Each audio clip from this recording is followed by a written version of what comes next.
Hello student, welcome back to my channel. कैसे हैं आप सब? उम्मीद करती हूँ आप सब बहुत बढ़िया होंगे। तो आज हम करेंगे क्लास 12th का चैप्टर नंबर 7th, जो कि है physiology and injuries in sports. तो चलिए टाइम ना वेस्ट करते हुए जल्दी से स्टार्ट करते हैं। तो बच्चों, चैप्टर को शुरू करने से पहले जान लेते हैं कि फिजियोलॉजी है क्या। तो जो हमारी बॉडी की जितनी मूवमेंट होती है उसकी स्टडी को हम फिजियोलॉजी कहते हैं। तो ये तो हो गया हमारा फिजियोलॉजी। तो अब जो सबसे पहले टॉपिक आएगा हमारा वो है physiological factors determining the components of physical fitness. तो इसमें सबसे पहले कौन सा है हमारा फिजियोलॉजिकल फैक्टर्स डिटरमाइनिंग स्ट्रेंथ, यानी कि कौन कौन से फैक्टर्स हमारी स्ट्रेंथ को इफेक्ट करते हैं। इसमें सबसे पहले है हमारा बॉडी वेट। तो बच्चों, अगर किसी पर्सन का बॉडी वेट ज्यादा है तो स्ट्रेंथ भी ज्यादा होगी, और अगर बॉडी वेट कम है तो स्ट्रेंथ भी कम होगी। जैसे कि आपकी क्लास में कई तरह के बच्चे होंगे, कुछ मोटे कुछ पतले। तो सोचो अगर उनमें से एक का वेट 40 kg है और किसी बच्चे का और दूसरे का 90 kg है, उन दोनों की आपस में लड़ाई हो जाती है। तो 90 kg वाला जब 40 kg वाले को एक थप्पड़ मारेगा या मुक्का मारेगा तो वो तेज लगेगा। तो जैसे बच्चों आपने देखा होगा कि जो शॉर्ट पुट के प्लेयर होते हैं वो अपना वेट बढ़ा के रखते हैं। क्यों? क्योंकि अगर वेट ज्यादा होगा तो स्ट्रेंथ ज्यादा होगी, और अगर स्ट्रेंथ ज्यादा है तो वो शॉर्ट पुट को ज्यादा दूर तक थ्रो कर सकेंगे। नेक्स्ट है साइज ऑफ मसल्स। तो आपने बॉडी बिल्डर देखे होंगे कि बहुत हैवी होते हैं और ज्यादातर हैवी वेट ही उठाते हैं वो लोग। तो अगर आपकी मसल साइज ज्यादा है तो ऑब्वियस है आपकी स्ट्रेंथ भी ज्यादा होगी, तो आप हैवी वेट भी इजीली उठा सकते हो। है हमारा स्ट्रक्चर ऑफ मसल्स। तो बच्चों बेसिकली हमारी बॉडी में दो तरह के मसल्स फाइबर होते हैं। एक होता है रेड मसल फाइबर और दूसरा होता है व्हाइट मसल फाइबर। तो इन दोनों के काम भी अलग अलग होते हैं। तो जिनमें व्हाइट मसल फाइबर होते हैं उनकी स्पीड अच्छी होती है, और जिनमें रेड फाइबर मसल होते हैं वो लॉन्ग डिस्टेंस रनिंग वगैरह अच्छे से पार्टिसिपेट कर सकते हैं। अब है नंबर ऑफ मोटर यूनिट्स। तो जैसे कि आपको पता है सबके पास मोबाइल है, मोबाइल में रैम होती है। जितनी ज्यादा रैम होगी उतनी ही फोन की स्पीड अच्छी होती है। तो उसी तरह से हमारी मसल में छोटे छोटे मोटर यूनिट्स होते हैं। तो जितनी ज्यादा मोटर यूनिट्स होंगी हम उतना ही ज्यादा काम कर पाएंगे। सेकंड पॉइंट क्या है? फिजियोलॉजिकल फैक्टर डिटरमाइनिंग स्पीड, जिसमें सबसे पहले है हमारा मोबिलिटी ऑफ नर्वस सिस्टम। तो बच्चों, हमारा नर्वस सिस्टम क्या काम करता है? बॉडी को सिग्नल भेजता है। जितनी स्पीड से हमारी बॉडी में सिग्नल जाएंगे हमारी स्पीड उतनी ही बढ़ेगी। जैसे कि आपने देखा होगा कि चाय गर्म है, उसमें उंगली डालते हो तो वो आपको जैसे गर्म लगती है फटाफट हाथ बाहर निकाल लेते हो। तो आपकी जो नर्वस सिस्टम से मैसेज गया बॉडी में उसकी स्पीड फास्ट थी। अगर वही स्पीड स्लो होती तो आपका हाथ जल जाता। तो अगर हमारी बॉडी में मैसेज स्लो जाएंगे तो हमारी स्पीड में भी कमी आएगी। देन नेक्स्ट है स्ट्रक्चर ऑफ मसल्स। जैसे कि अभी हमने ऊपर बात की थी रेड मसल फाइबर और व्हाइट मसल्स फाइबर की, कि व्हाइट मसल्स फाइबर है तो स्पीड अच्छी होगी, रेड मसल्स फाइबर है तो लॉन्ग डिस्टेंस रनिंग में इजी रहेगा। नेक्स्ट है एक्सप्लोजिव स्ट्रेंथ।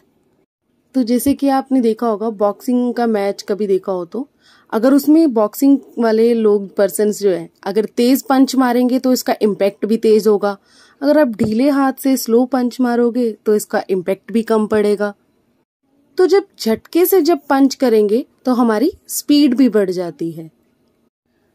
अब है फ्लेक्सिबिलिटी। तो बच्चों, अगर आपको 100 मीटर रनिंग करनी है तो अगर हम फ्लेक्सिबल होंगे तो हमारे स्टेप भी बड़े होंगे जब रनिंग कर रहे हैं, स्पीड भी बढ़ेगी। और उसी की जगह अगर हमारी फ्लेक्सिबिलिटी कम है, बॉडी स्टिफ है, तो स्टेप भी छोटे होंगे और स्पीड भी स्लो होगी। देन नेक्स्ट आएगा हमारा फिजियोलॉजिकल फैक्टर्स डिटरमाइनिंग एंड्योरेंस। तो इसमें सबसे पहला क्या है हमारा एरोबिक कैपेसिटी। तो बच्चों, हमारी बॉडी में जितने भी काम होते हैं वो ऑक्सीजन के साथ होते हैं। काम करने के लिए आपको एनर्जी की ज़रूरत पड़ती है, तो वो एनर्जी हमें ऑक्सीजन से ही मिलती है। तो जो ये हमारी एरोबिक कैपेसिटी है वो किन चीज़ों पर निर्भर करती है? तो सबसे पहले है हमारा कैपेसिटी ऑफ ऑक्सीजन इनटेक। तो अगर हमारे लंग्स बड़े हैं, कैपेसिटी अच्छी है, तो उसकी इनटेक भी अच्छी होगी। तो जब हम रेगुलर ट्रेनिंग करते हैं, लंग्स अच्छे से इफेक्टिवली काम करते हैं, जिससे कि हमारा VO2 मैक्स भी बढ़ता है। तो VO2 मैक्स हमारा जितना ज़्यादा होगा उतनी ही एरोबिक कैपेसिटी हमारी ज़्यादा होगी, जिसकी वजह से हमारी एंड्योरेंस कैपेसिटी बढ़ जाती है। देन है ट्रांसपोर्टेशन ऑफ ऑक्सीजन। बेसिकली हमारी बॉडी में RBC और WBC होती है। तो अगर हमारी ब्लड में RBC ज़्यादा होगी तो ट्रांसपोर्टेशन ऑफ ऑक्सीजन जो होगा वो भी ज़्यादा होगा। अगर RBC कम होगी तो ऑक्सीजन भी कम होगी। तो ऑब्वियस सी बात है, अगर ऑक्सीजन ज़्यादा होगी तो हमारी जो एरोबिक कैपेसिटी है वो भी बढ़ेगी, वो भी अच्छी होगी। देन नेक्स्ट आता है हमारा लैक्टिक एसिड टॉलरेंस। तो जब भी हम एक्सरसाइज करते हैं तो लैक्टिक एसिड बनता है। जितना ज़्यादा बनेगा उतनी ज़्यादा थकान होगी। लेकिन कई बार ऐसा होता है कि कभी कभी लैक्टिक एसिड ज़्यादा बनता है लेकिन हमारी बॉडी उसे टॉलरेट करने लग जाती है जब, तो हमें थकान कम होती है। नेक्स्ट है स्ट्रक्चर ऑफ मसल्स। तो जैसे अभी पीछे देखा था हमने रेड मसल्स फाइबर और व्हाइट मसल्स फाइबर। तो जिनमें रेड मसल्स फाइबर ज्यादा होंगे उनमें एंड्योरेंस पावर भी अच्छी होगी। है हमारा फिजियोलॉजिकल फैक्टर्स डिटरमाइनिंग फ्लेक्सिबिलिटी। तो इसमें सबसे पहले हमारा क्या आएगा? Muscle strength. हमारी मसल्स जितनी स्ट्रांग होंगी, पावर होगी, उतनी ही हमारी फ्लेक्सिबिलिटी रहेगी। और अगर मसल्स भी वीक हैं, पावर भी नहीं है ज्यादा, तो फ्लेक्सिबिलिटी भी कम होगी।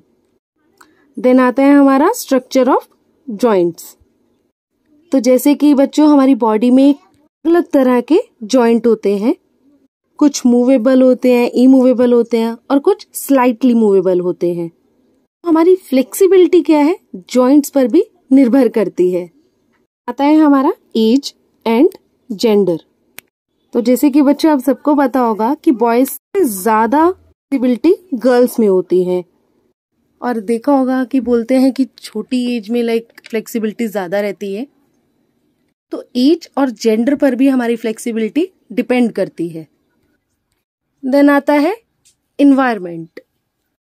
ज्यादा गर्मी के टाइम पर जब हमारा टेम्परेचर बहुत गर्म रहता है तो हमारी फ्लेक्सिबिलिटी में वृद्धि होती है, यानी कि बढ़ती है। कि ठंडे टेम्परेचर में फ्लेक्सिबिलिटी कम होती है।